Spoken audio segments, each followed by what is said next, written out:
Okay, so welcome to episode 7 of the Unitary Boxing Podcast. Today I'm delighted to be joined by the BUI Celtic Light Welterweight Champion Victor Rabei. Welcome to the podcast, Victor. Thank you for having me. So Victor, just to start into it, people would notice if they've been to your fights that your fans would have a Moldovan flag on one side and an Irish flag on the other side. So why is that? I'm from Moldova. I was born there. I only moved to Ireland when I was 10. So I still have a lot of friends and family back in Moldova. And here in Ireland there's a lot of Moldovans. They gather up and come watch my fights. So I just want to represent both sides. And that's that, just keeping them with me all times. No, it looks great. And in terms of boxing, how did you come to choose boxing? It's a tough sport to get into. I did at the start when I came to Ireland. I was chasing my parents to bring me to football, and they did. And I played football for a year and a bit. I think it was a season and a bit. And I attended every game. I gave it my all. And as a young kid, like, you want to get rewarded for that. Yeah. And as it came to awards night, I didn't get anything, and I was very upset. I kind of as I left, now I don't remember this, but my dad was telling me that there's a tear in my eye, and I said it. I was like I don't want to play football anymore. It's like I want to do something that will represent myself. And my brother at the time was doing Thai boxing, so he said that, why don't you try it out and see how it is? And I did, and I enjoyed it. I think I had 4 fights in Thai boxing, and I won all of them. But in the gym, one of the guys spotted that I didn't really like kicking as much. I would throw a lot more combinations than the odd minute I'd throw a kick. And he says, why don't you try boxing? Like, you see, like, you're a lot better when you're punching. And I was too young. I don't know. It's like, I enjoyed here, I enjoyed the company. And one day he brought me down to the McDonald's in Mount Talent in Ternair. And from the first session, I quit Thai boxing, and I stuck to the old classical boxing. And here I am, 12, 13 years later. Okay, so it's kind of more of an individual kind of sport where if you did the work, you got the rewards. It's I wanted to do something. If I don't perform, I get the blame for it. If I do really well, I get the rewards for it. It's me. And not to say that I'm not a team player, but it's a selfish thing, I suppose.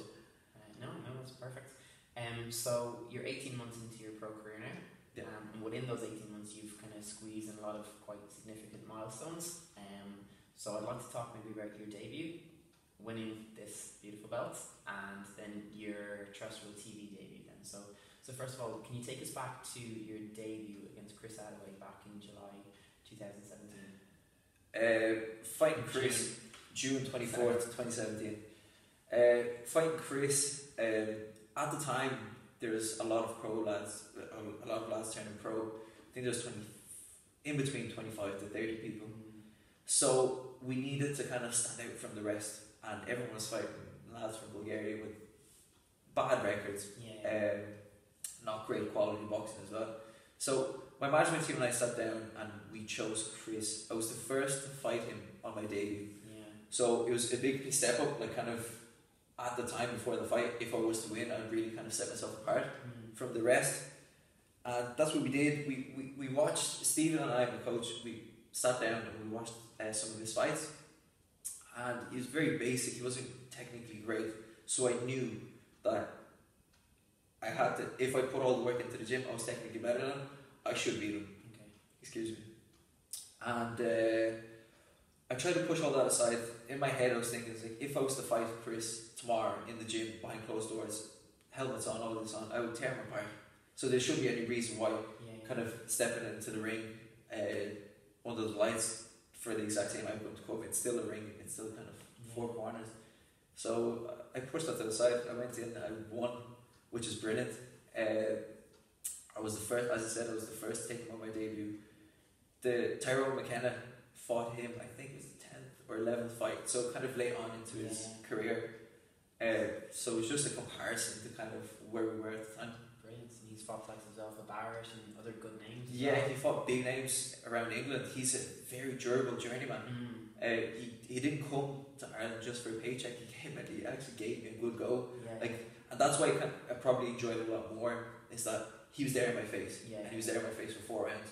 So it was good 4 valuable rounds that I got under my belt. Yeah. I think blowing lads out in a round or two, looks You great. don't on paper, learn. but You don't learn. No. It's so like, I'm not gonna say names, but some of the shows you'd have a lad come in and then he'd throw a jab and the opponent would fly his back right. It's like, come on, be a bit more realistic. Yeah. You're lying to yourself when you do that. The whole point of journeymen is you learn from them. You take a step and then you take a kind of a tougher lad and a tougher lad. So it eventually brings you to where you want to be, kind of world level, and you know that you haven't got any corners and you haven't fought, like you fought German good lads. And yeah, that's our kind of path towards it. Very good, yeah. So kind of going more for a real proper experience then, rather than just a great looking record, then that's false if you were to dig down. Good records are like, there's no point if you fighting 10 bums and then you fight one good lad and you get absolutely demolished. Like you don't learn from that at all. So I think you learn a lot more, even if you have, let's say, a loss. If it happens, it happens. A lot of pros these days, they're scared of a loss. It's just a loss. You learn from a loss more than you probably learn from a win, like an easy win. So get out there, train hard, and kind of the reward will be a lot better when you beat a good quality lad. You're going to be more satisfied with yourself rather than kind of you go out there and throw a jab, guys on his back. You get and even it's unfair for the fans, like for the people. Like as a pro, you have to sell tickets. And when you sell 100, 150 tickets, I think it's very unfair that you go in against someone, you throw a jab and they fall on your back. They're spending their hard-earned cash to see you fight. They're there to support you. If you keep doing that consistently, they're not going to buy tickets off you. Of course. They're going to stay at home, and you'll never, at the same time, you'll never get TV by fighting bums.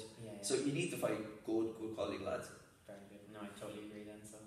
So that would kind of, 4 fights later then, through those tests, you put yourself into position to fight for the BUI Celtic Light Welterweight Championship.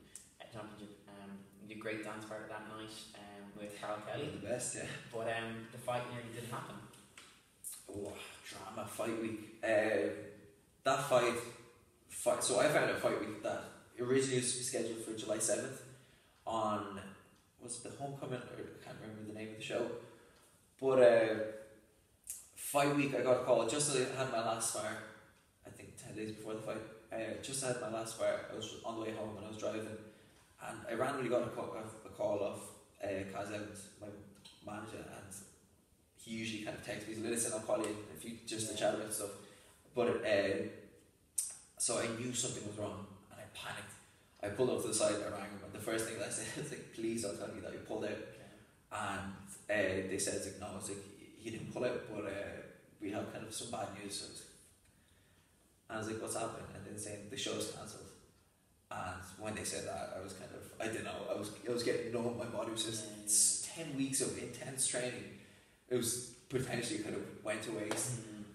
So I was worried, but then he was just like, listen, there's a show running next week, just the following week. Leonard Gunn and Stephen Sharp are running Celtic Clash 6, I think it was, or something. So we're going to try get you on that. And they're saying it's kind of the cards stacked, but they're going to work on some stuff. So I was in suspense for a day or two, and then they rang me back and they said, like, right, we have you on that show. So I was very happy. It was very easy to fall off the wagon when they when they said that the fight's off, because it could have, like, it was very tempting to go out and enjoy a drink. Just that time it was actually sunny. It was probably the best weather I've ever had. So I was very tempted, but I wasn't going to give up just with kind of the first time they said, it's like, listen, the fight's off, that's it, I'm going to the gym. I was going to keep going and training until I had a fight, and luckily it was just a week later against the same lad, so we're here, and she's here as well. So the fight itself was a cracker. It was 8 really tough, entertaining, great rounds. What did you take from it? A lot. First off, hats off to Carl. He promised the war and he delivered. We had a plan. Just first and second round, I wanted to go in and just feel him out and see what's what, and that's what we did. I was kind of believing the hype. A lot of people saying that he bangs, and I'm not going to take that away from him, but he probably bangs that lightweight, maybe super feathered. But going into the fight, you never want to kind of be too cocky. Like, of course, I'm not going to go down with my chin. Luckily, he landed a big left haymaker, and he landed on the button, like on the chin. And I took it, and not that he wobbled me, but I felt it. But it's something that like I'll push forward. Like it didn't bother me at all, I'd say. And after that, we've exchanged a few words in the ring. I was asking him where the power was, and he kind of had some words to say back. But we had good banter. First, second, third, fourth, I landed 2 big shots that I thought would at least kind of back him off, if not put him down. Yeah, if not put him down, at least kind of get him off. And there were 2 of the cleanest shots that I've landed on anyone, and he took them and he kept going forward. And that was very, I remember at the time I was thinking, my hands were like, for fuck's sake, give me a breather, like. But he didn't, and he kept pushing forward. So I knew that the fight was going to go the distance. Yeah. So I took a step back in the 5th and 6th just to get my energy levels back up, because I was pushing. It was 4 competitive rounds before that, and I think that's where you kind of robbed a few rounds off me. But then 7th and 8th again, bring it back to kind of finish strong. So took me the fight. Very good. Deserving victory. And Carl was just involved in another great kind of domestic clash with Martin Quinn. Yeah. On the last Celtic clash, then. So you were there in attendance. I was there watching the fight. Great scrap. Yeah. Brilliant fight between the lads. 6 good rounds. I was hoping in ways that Martin would win the fight for my selfish reasons, because it was building up for me to fight Martin next. But that didn't happen. I had him winning maybe around 2. I don't know, I'm not going to take it away from Carl. I was sitting way back and the crowd was going nuts, and the ref was there in the ring with them, and there was referees around the ring, so you have to take what they said is true. So yeah, that's that. I don't know where we're going to go from here now, but it should lead them to a good rematch then. I think they have. They're fighting for the UI Celtic lightweight title. It's logical anyway. So that's going to be a great scrap. I think I watched an interview, and I think Carlos put a few corners in that camp, so he'll come back better. He'll have something to prove to everyone that he won the first fight, and obviously Mark will want to get his kind of revenge because he feels like he won the first one. So it'll be a great scrap. I think it's going to be a fantastic fight. So that, only to say, last week was your kind of terrestrial TV debut on TG Gar, and the kind of numbers are coming in around 250,000 viewers or so, and lots of viewers. You were right there in the prime slot. So you're not the most shy person I know now, Victor, but how did you find the whole, I suppose, higher camera level and production level and attention level? I enjoyed it. As a boxer, and we want to be on those stages, we want to be in front of the cameras and packed out crowds.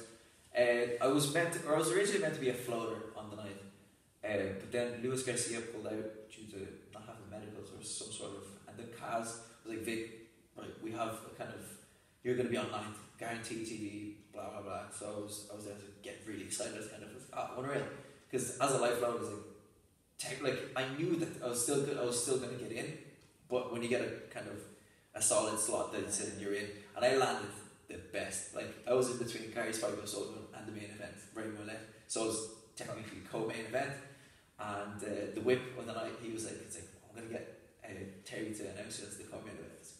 Yes, I didn't think too much of it too much. I was just very excited to be kind of. I enjoy all that. It's like reward in ways, like so much hard training has happened, so many tough fights. It's like you want to be there, and that was the first step. It's like terrestrial TV, lights, cameras. It was all brilliant. I didn't think too much. Majority of the boxes, nearly all boxes would say, it's like once you step through the ropes, that's it. You're in a world of your own. Cameras aren't there in the ring, which it's you and the referee and your opponent. So I blank all that out. I enjoyed it all leading up to the ring, getting into the ring. I did a little lap around the ring, kind of saluted the crowd and the cameras. But then after that, that's it. Once your gumshoe goes in, it's like fight time. The gladiators, they get their helmets on, and that's it. You know that your business is going to happen. So yeah, I enjoyed it, and then it was a quick finish, and then after that, I get more enjoying. Yeah, but I think you made a great impression on everyone in terms of smiling on the ring walk and your interview after with Jay Quigley. So is it kind of something you want to do again? Absolutely. Yeah, I want to be in the I want to be in the ring every weekend if I can on the cameras. It's brilliant. I enjoy it. I do. I really enjoy it. I'm not gonna lie. Okay, excellent. Very good. Good. Okay, so Victor, so you're part of a thriving gym at the moment in St. Michael's and O'Rourke's gym. Yeah. So full of really good upcoming pros and top level amateurs like Tony Brown. Do you enjoy kind of training with a team, or would you prefer the more individual side of it? I think it's a lot easier to train with the guys together. Like, don't get me wrong, we get individuals like pad sessions and stuff where it's just one-on-one time with Stephen. But I love like training with the lads. It's just kind of when you're a bit tired and you're hitting the bag and you look to your left and you look to your right, the lads are going at it full like you kind of, it gives you much more motivation, so you push a lot more kind of. So especially when we're all kind of have dates set for fights, we're all in it's a good fight, we go into the gym, everyone's kind of happy, everyone has a goal to kind of that they want to achieve, so I enjoy it, I really enjoy it. Yeah, there's a lot of shows, you know, the one in Castlebar, there's a good lot of you on it, you know, Dylan and a few others, and then even the Tala basketball stadium, I think Stephen was just in and out of that ring all night. There's every show, like nearly every boxing show that there happens in Ireland, there's 3 or 4 of us on all of it really, so it's good, like we all enjoy it and then we all kind of celebrate it afterwards together, so it's like a small family outside of your own family. No, definitely, I've noticed that then. I suppose the common denominator within the team would be the coach, Stephen O'Rourke. Yeah. He puts huge time and energy into all of you. How long have you been working with Stephen and what does he bring to the team, Rabei? I've been with Stephen for 2 years now, and initially I went to Stephen, like I was working in a gym and I was training there, and then I gave that up because it was just taking too much of my time, and it wasn't what I wanted to do. I didn't want to be a coach, or I didn't want to be a fitness instructor. I wanted to box. Yeah. So I had a little break. I went back to Moldova for, I think it was a month or 2 months, and I messaged Steve. I was like, Steve, do you mind if I come down? It's like, I'm coming back to Ireland next week. So do you mind if I come down and train in your gym? And he's like, absolutely, of course. Like, give me a shout when you're back. I landed back in Ireland and I called Stephen and he said, come down. And it was myself and Stephen. I think I came in at a funny time. That it was just the 2 of us. And we sat down for about 30-40 minutes and we chatted. Like, this is the first time we spoke to Stephen kind of face to face. And it was kind of an interrogation. He just wanted to see what I wanted. Yeah. And I explained to him, I was like, listen, I want to get back boxing. I think I'm good enough to kind of compete at an elite level. I've never had like the luxury of a full camp or full-time training. And he said, listen, we'll take a step at a time. He said, first, let's get you in the gym. Let's do a little workout, see where you are. And I was very fit at the time. And I think we worked for 4 or 5 weeks before he got my fitness kind of to an okay level. And then kind of Stephen, as he studied me when I was training, he was like, he noticed that I'm more kind of pro than amateur style-wise in boxing. And he popped it like in my head. He's just like, would you ever consider turning pro? And that's how it kind of hit me. I was very unexpected. I was like, oh, yeah. I was thinking, I loved it at some stage. And he was saying, he's like, well, there's a few shows in Ireland. I think the pro scene will suit you a lot better than the amateurs. And we sat down and we discussed it for a little bit. And I was like, you know what? I think that's the path that I want to take. Because I wasn't gonna. At 64 kg in Ireland, it's very competitive. You have very good lads, and to get there, to kind of you need 2-3 years, as in like to beat them. Like even though you might beat one of the lads one night, they still have kind of Europeans behind them. They have worlds behind them competition, so they'll be favourite going forward to Europeans or the worlds or the Olympics. So I knew it was going to be a big challenge, and I thought that my kind of claim to fame would be through the pros if I kind of shortcutted into it. And we did just that. Steve was managing me at the start, and I think there was 2-3 fights in, and then Assassin popped in, and it was a team effort. Stephen was actually the one that went forward. It's like, listen, it's like, I can only give you so much from that area. I'd rather focus all my attention on your training and being your coach rather than kind of do both bits. And I agreed with it, and here we are. Very good. And so in terms of what does like a typical week in camp look like then? So typical different, like starting off the first 2-3 weeks, you kind of focus more, and if you had kind of a long break or anything, you focus more on your fitness, just getting your fitness back, so you wouldn't start sparring straight away.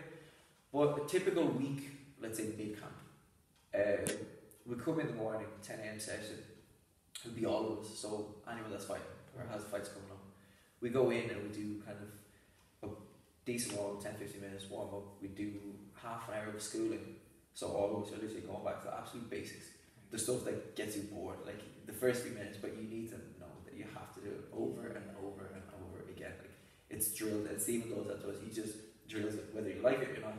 He said, you come in at, let's say, 10 o'clock, you leave your shit out the door, you listen to what I have to say for the next hour, hour and a half. After that, we can talk. So, luckily, all of us at the gym are very professional in that area. As we come in, just get to it. There's not, like, it's work in ways. We go to work. And half an hour of technical stuff, then we go into the bags and it's just drills, technical, speed, fast, like it's cardio, we mix it up. It's up to what Stephen has planned for us. That'll be Monday morning. Monday afternoon, Stephen would break us up and he'd give us technical pads. So we go in, I'm usually in around 4 or 5 o'clock. Steve will have me for, again, quick warm up, straight into the ring, and if we have a fight, we study our opponent and we kind of hit certain areas that we want to improve that week. And we do like 40 minutes to 60 minutes, not like light pads, nothing too intense. Just technical, kind of hit the areas that you want to hit. Tuesday morning, strength at 9:30 at Impact Strength and Fitness. And then Tuesday afternoon, it'd be mixed, like some days we get some cardio, like just a small circuit. And again, just a few bags.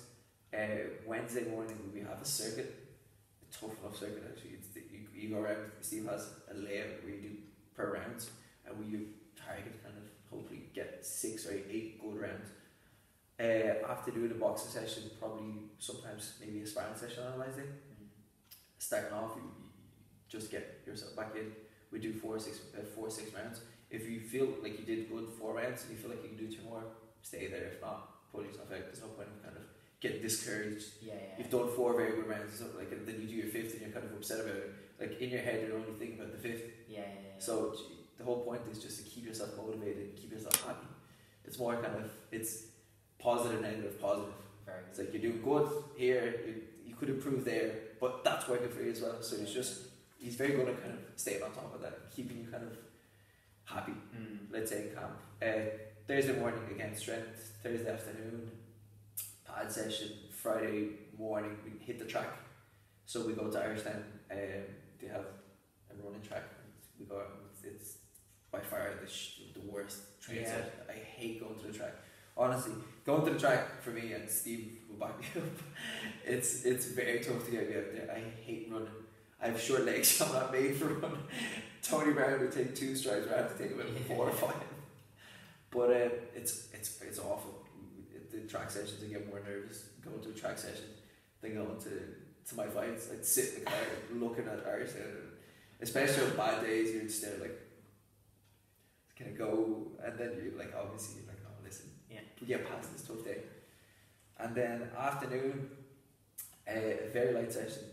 You go in, you probably just skip, you just do the lines and kind of technical shadow boxing. That's it. No punching. And then Saturday morning is where everyone comes out to our gym. We've sparring literally from 11 o'clock to 1, half 1. We have loads of guys coming for sparring, so there's always kind of, and Steve are literally in and out. It's like a conveyor belt. You come in, you come out. So we get good 6 rounds. We aim for different opponents. Yeah, if there's usually around 2-3 lads around your weight. So if I'm the priority and I have fighting to do that you lads don't have, I'll be in the middle, and then you have the lads coming in maybe every round, or switching, or staying for 2, then out for 2, and then back in for 2. It changes, it varies. But yeah, and then Saturday afternoon I won't do anything, and Sunday it's kind of my rest day, but I like to do like a recovery run, so just do it very slow for 6 to 8 kilometers, nothing too fast, like nothing too hard on your legs. So yeah, it's intense enough. Yeah, but well rounded. Like there's thought gone behind it. You don't just go hard on Monday morning, then you go hard on Monday afternoon, then you go hard again Tuesday, and then by Tuesday afternoon you're absolutely bollocks, and you don't have energy to, like, the week's still ahead of you, you know. So it's well thought. It's good. Very good. Yeah. And I suppose you're obviously getting much more professional as your career goes on. Yeah. Are there things that you've started maybe to do now and that you never did as an amateur or early in your pro career? A big thing, dramatic, like it changed my life, is recovery and nutrition. Like starting off, amateurs, I go to the weigh-ins, and straight after the weigh-ins I go and have a Chinese or something. It's something ridiculous, like, and I managed to bring that out in my first 1 or 2 fights. Like, I train hard, let's say today, and then like, oh, I can have a pizza. Sure, it's only bread, it's only a bit of kind of toppings on it. It's not that bad, but it does affect you. Like weight wise, it's terrible. So yeah, nutrition. It's just eating clean. It's when you're in camp, it's hard.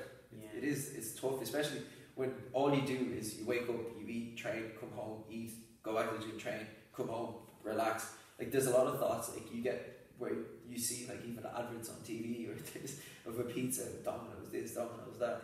You drift away and you kind of want to go at it, but then again you remember what the end goal is, and it's just being professional about it. And I think that's kind of every camp I progress. I like to take something. This worked, that didn't work. I leave that behind me, but the good stuff I take with me into the next camp. And I've had 6 times, so you'd want to learn going forwards. But another thing is a mate of mine, Leanne, he's helped me out with nutrition, and he's helped me with kind of recovery. So staying on top of my recovery, and your best time to recover is when you sleep.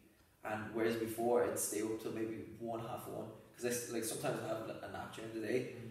I'd stay up and then I wake up. I have like 6 and a half, 7 hours of broken sleep. Okay. And waking up in the morning, that's just terrible for you. Yeah. Like, sure, the amount of pressure you put your body under, you need a good night's rest. Yeah. And he got me off the phone from like maybe 10:30, 11. Wow. And kind of be in bed alone. And I started meditating as well. There's some apps that you just meditate to get you kind of stay relaxed, go to bed. I'm in bed, I go to bed for 10:30. I stay off my phone at 11 and hopefully fall asleep 11, half 11, be knocked out. That's it, I'm done. And then the next day I wake up at 8, fully refreshed. Like I feel like I move mountains, if you want to say. So it was a big thing. Like, and the change is very kind of drastic. Like from not having that to kind of a week later, you might not even have breakfast in the morning, but you just feel like you're so energized. You push so well. Like your body's just happy. Yeah. It's rewarding you with the kind of the break that you're giving it, and it's brilliant.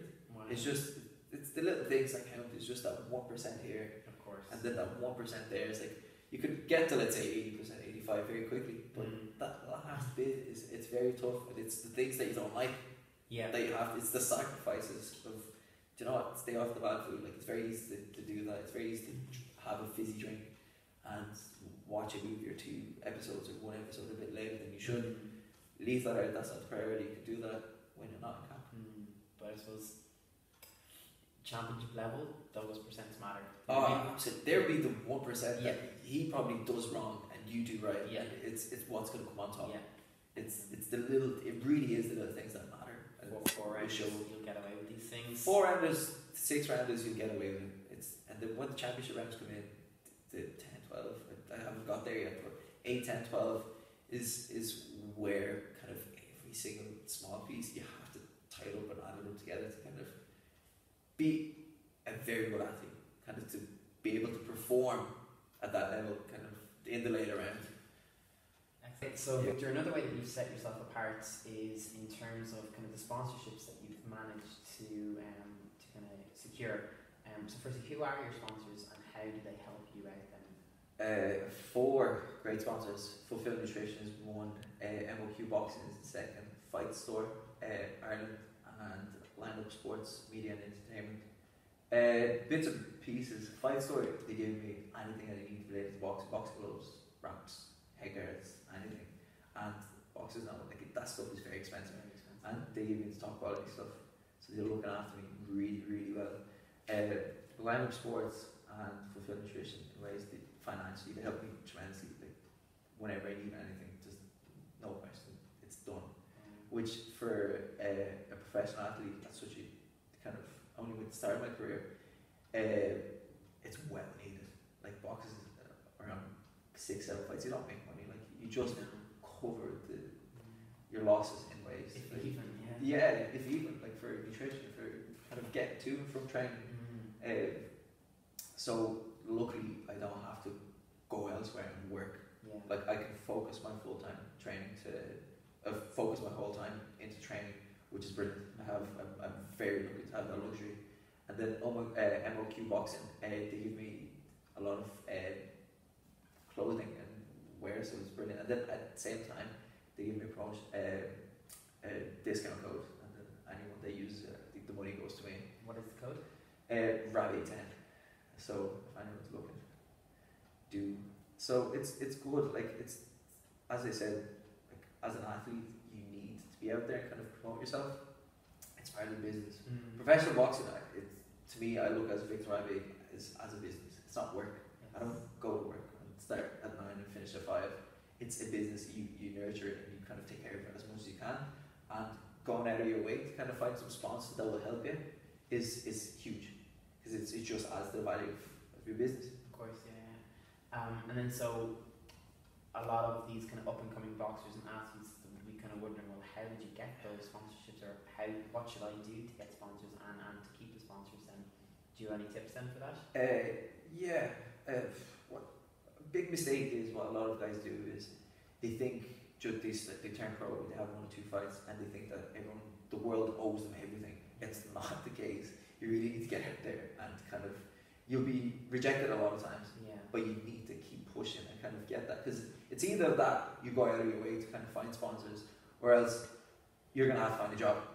And it's the case in a lot of professional athletes, like they don't do that, so they have to go to work, and then they're left with, they're probably training a lot earlier than they should, and then they go to work, they maybe labour or something tough, and then they come back in the evening and they train again. It's not, as a professional athlete, well, personally speaking, I want to focus on training and getting as much out of training as possible, and again, recovery and all of that. So by me going out of my way to kind of find that financial kind of support, it takes me away from work, so the guys that are helping me out, to kind of get them and keep them, you need to meet their needs. So different sponsors, they require different things.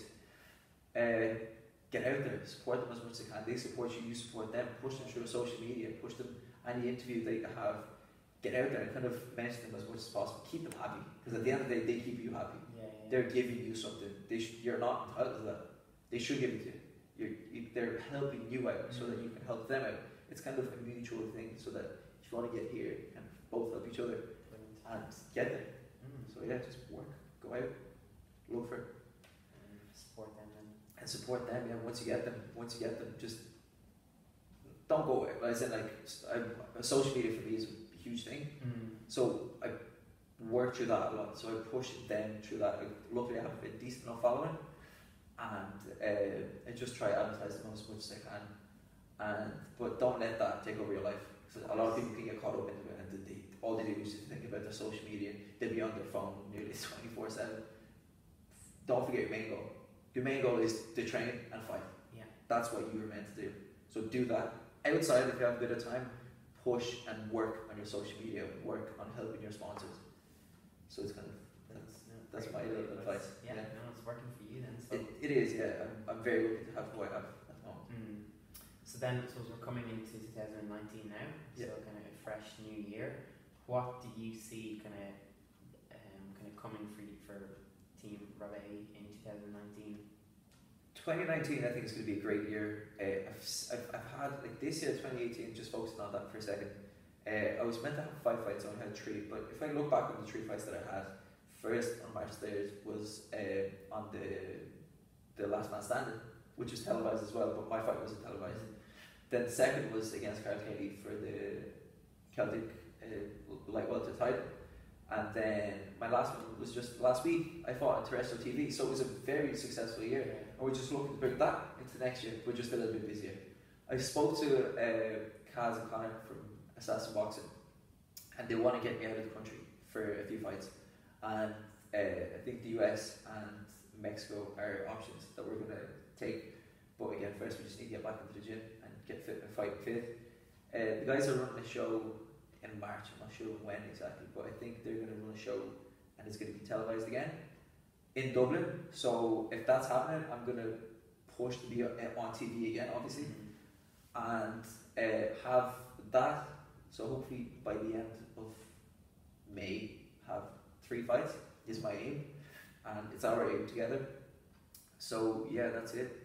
Get away for 1 or 2 fights and have a big fight towards the end of kind of May, maybe a week or 2 weeks off, and then back into the gym. And I'm hoping that by the end of this time next year, we will be 12-0, maybe 11-0, 12-0, and kind of be entitled to challenge for the European title and stuff. Very good. We want to be in a good position. Yeah. And I suppose then, if we were to look back and we kind of looking at the challenges, and like what could stop you like that? What are the biggest challenges for you for the year? Challenges. One of my main goals is to stay injury free. Yeah. It can knock you off. Like everything can go so well for like even towards a fight. You can have 8 great weeks of training camp, and then your 9th week you pull something, or even something happens, touch wood, and then that can knock you off completely. Like fight's off, and then you'll be focusing your next few weeks on rebuilding whatever it is. So it's just staying on top of that, and that requires kind of going in a bit early into training and kind of focusing, like maybe rolling in, just stretching properly before a training session, and all of these things. So I'm trying to stay going into next year. I'm going to try kind of stay on top of that. So hopefully be injury free throughout my year camps. Excellent. And then again, if we look a little bit kind of at your divisions and the divisions above and below, so in lightweight to welterweight. So I suppose the divisions are in a bit of a state of flux at the moment with Terence Crawford has just moved up, and then the light welterweight division is caught up in the WBSS. Yeah. So who are you going to see sitting at the top of the tree in about 2 to 3 years when you want to challenge him then? I think Josh Taylor will be up there if he doesn't move up. Jack Cattrall, I really fancy him. Yeah. He's a brilliant boxer. I had the pleasure to watch him live against Tyrone McKenna, which was a great scrap over in Belfast. And I rate him, I really do rate him. He beat Tyrone Maris, he beat Tyrone McKenna. O'Hara Davies as well, he beat him. So he beat some good names, and he's only kind of getting into his stride, I think. I think he's only going to get better and better and better. So I think these 2 lads would be kind of at the top, in and around, mixing around with the big names.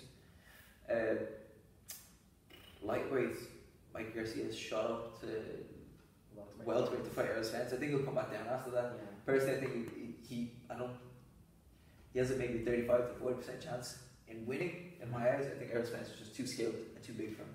So if he does lose, he'll go back down. He still has all the options kind of open for him. I don't know if Lomachenko will be around in 2-3 years.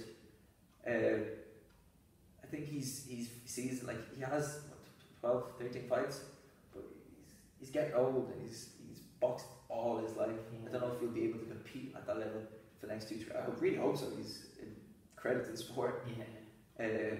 So I don't know. It's all, like we said, it's all up and about. I'm sure.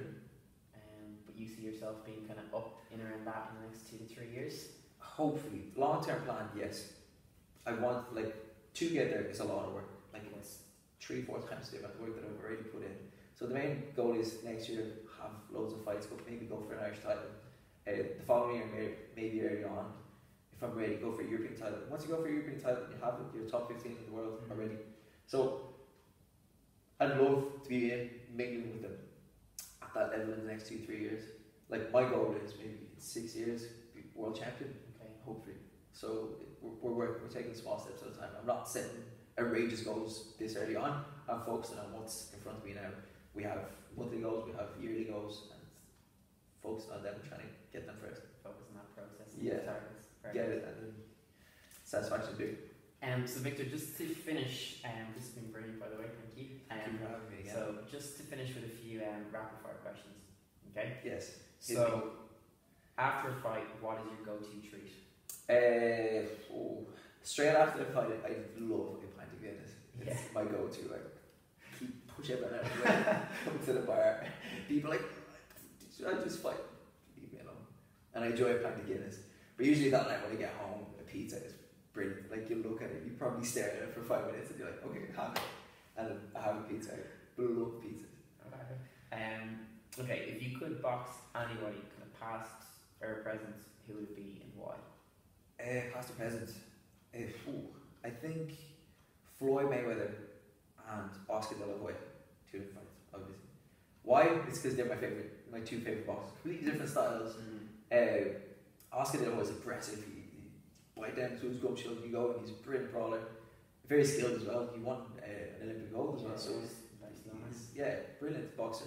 And the Floyd is defensive, is the best in the world. I don't think there's going to be anywhere near him anytime close. So 2 of them, yeah. Okay. I'd love just to see where I'm at. Like, obviously, when I'll be kind of elite level, if I was to be my best, fighting them when they're best, it would be brilliant. It's kind of for the challenge. Just to see, yeah. If you got to go into training camp with any boxer, like any weight, for 2 to 3 weeks, who would it be? Vasily Lomachenko, I think, for more than 2-3 weeks, hopefully. The man's just a machine. Like, and I enjoy watching these clips that he puts up on all over social media. The stuff that he does is just, you look at it and you're like, oh, cool. And then you go into your own gym and you try it out yourself. But I love this, like, he's the most intense fighter out there, I think. He just puts pressure. Like, once the bell goes, he's there, and he's very comfortable even towards the end of the fight. So I'd love to see what the amount of work that he puts in to get where he is, and that gives him that comfort of kind of knowing that 12 rounds, I could do 12 rounds, and I could do 12 competitive rounds, no matter who's in front of me. So I'd love to see what is required to get there, do you know? Very good. True or false question. Tony Brown says he's the hardest worker in St. Michael's Gym. True or false? Tony Brown says that. So, no one else. I'm not going to deny that. I think Tony is one of the hardest workers lads out of the gym. Not the hardest, but one of them. But he trains hard, but he doesn't train smart. It's my other thing. Okay. Sorry, Brownie. Last question.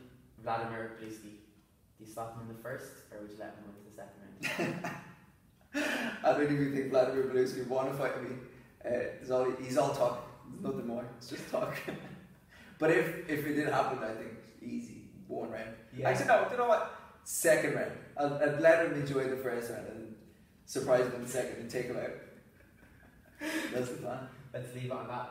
Leave it on that note. Victor, thank you so much. Absolutely. Thank you so much for having me. I can't wait to see what 2019 brings. Thank you. Likewise.